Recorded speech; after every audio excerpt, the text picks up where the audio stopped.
Remember that feeling as a kid, pointing at anything and declaring, "That's mine."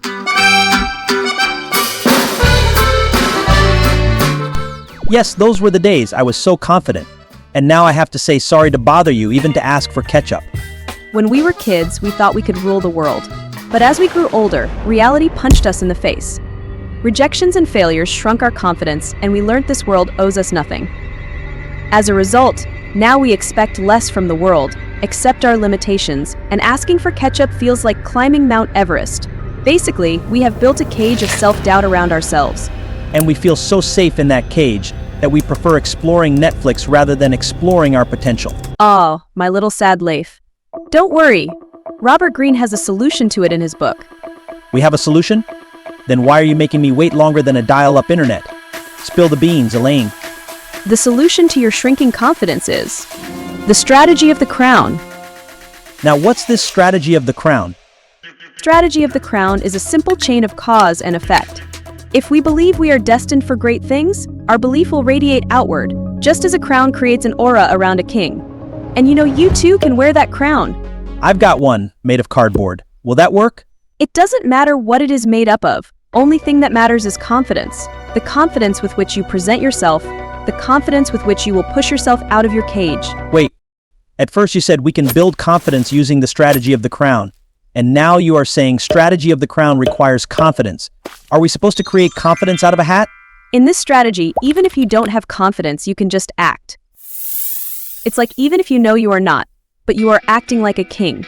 For example, imagine you are a regular Joey who wants to increase his salary, but your inner cage of self-doubt is not letting you to ask for it. Now the strategy of the crown suggests you to just act confident, march towards your boss and ask him directly.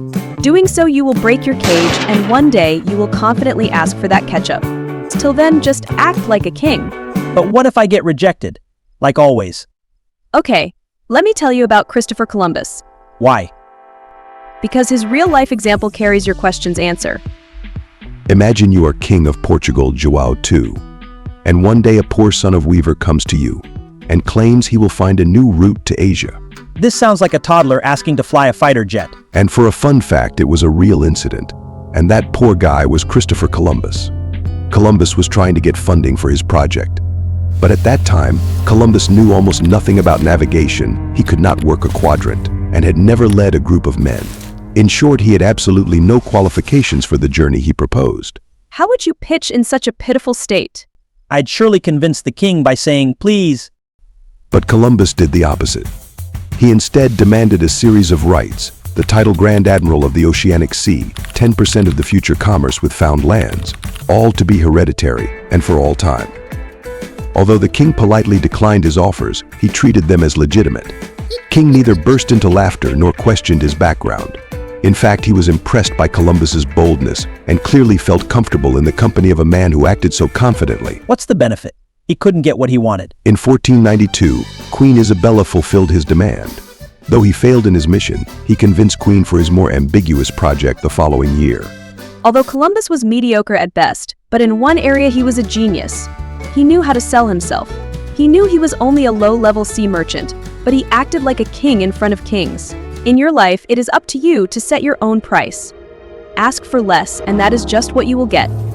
Ask for more, and you send a signal that you are worth a king's ransom. Even if you get rejected, they will respect you for your confidence. Now, I too will act like a king.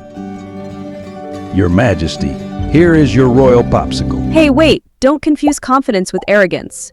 Never make the mistake of thinking that you elevate yourself by humiliating others. Else you will end up being King Charles I. Why? What happened to him? In the 1640s, people were fed up with the king's monarchy. King Charles could have saved his throne by being a bit more chill and agreeing to some new rules, but instead, he puffed out his chest and acted super royal. This grumpy attitude really ticked people off, and they got even more rebellious. And eventually Charles lost his head, literally.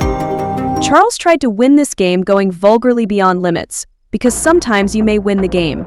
But the game is dangerous, because there will always be people more vulgar than you, and you will be easily replaced by someone younger and worse. So, if arrogance is dangerous, should we show humility? Then you will lose all your power as Louis Philippe lost. In the 1830s, Louis Philippe picked the throne, but he preferred to mix with middle-class folks rather than being in royal ceremonies. But once when he arrived late for a train trip, one banker welcomed him with berating words, and that too in public. A normal banker roasted the king? Wow, he had great guts. But from childhood we are taught to practice humility, and here humility led our king to face disrespect. But how? And why? People unconsciously expect their leaders to be different from them, different in the sense that they are more capable and more skillful, as they want to take them as their inspiration. And in this case, Louis himself destroyed his aura of the king. As citizens didn't inspire respect for such a king who acted like their neighbor, they picked him out of his throne after a short period of time. That means if we don't want to just simply vanish, then we should find that sweet spot between confidence and arrogance, but we should definitely act like a king. Yes, you are right. And to help you to act like a king, I will provide you with 3 psychological tricks. First, use the Columbus strategy. Always make a bold demand, set your price high, and do not waver. Second, David and Goliath strategy. In a dignified way, go after the highest person in the building. By choosing a great opponent, you create the appearance of greatness. Third, give gifts to those above you. By giving a gift, you are essentially saying that you two are equal. The gift strategy is subtle and brilliant because you do not beg. You ask for help in a dignified way. It is the old con game of giving so that you can take. That's all for now. Now go forth and act like a king. Let's meet again with Law 35, Master the Art of Timing. And if you don't want to miss this chance, then you know what to do with that red button.